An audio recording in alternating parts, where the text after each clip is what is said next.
Hi, my name is Paula Smith. This is my Nursing 405 Senior Project for Ashland University. The research that I did on my senior project was to check and see how standing orders were written for school nurses throughout the state of Ohio. What I mean by standing orders are what protocols are set in schools that school nurses all over the state use in order to take care of the students in their school. Does everyone use the same standing orders? Are they very vastly different? Do some schools have no standing orders at all, etc.? First of all, I called, emailed, or wrote to nurses all over the state of Ohio in various school districts, from Cincinnati, Cleveland, Toledo, and smaller school districts throughout the state. What I found was there was a vast difference in standing orders in schools, from school to school. Some schools had a lot of standing orders. One school district had greater than 200 pages of standing orders or protocols, and one school district did not have standing orders or protocols at all. So there was quite a difference in what I saw as far as a lot to very little or none.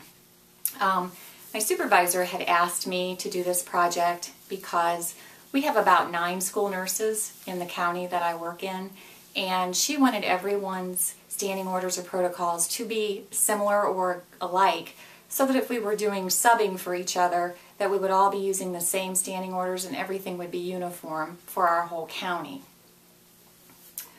In my project and the research that I did, I used adult learning theory. Once I gathered the data, I formulated 3 different piles, I guess I'll call them. One pile was just the standing orders in general that I had gathered.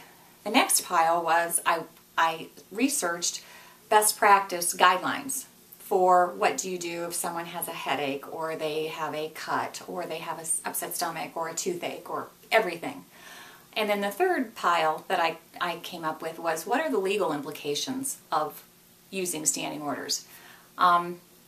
So my senior project was mostly gathering the data for these 3 areas, and my educational program was presenting them to my supervisor and the other school nurses, the data I had found, the research I had done on legal implications, and best practice guidelines.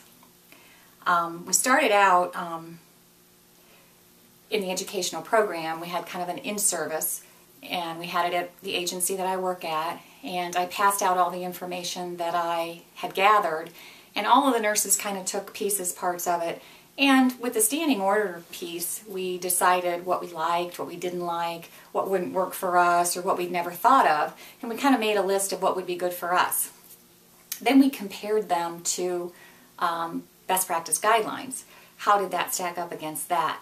And then finally, we looked at legal implications, and after looking at the legal implications, we were pretty, I guess the word is distressed at what we kind of were finding that maybe legally we shouldn't be doing as much as we even do, and that even putting Neosporin on a cut or putting Ambisol on a tooth is kind of above and beyond what we should be doing in our practice.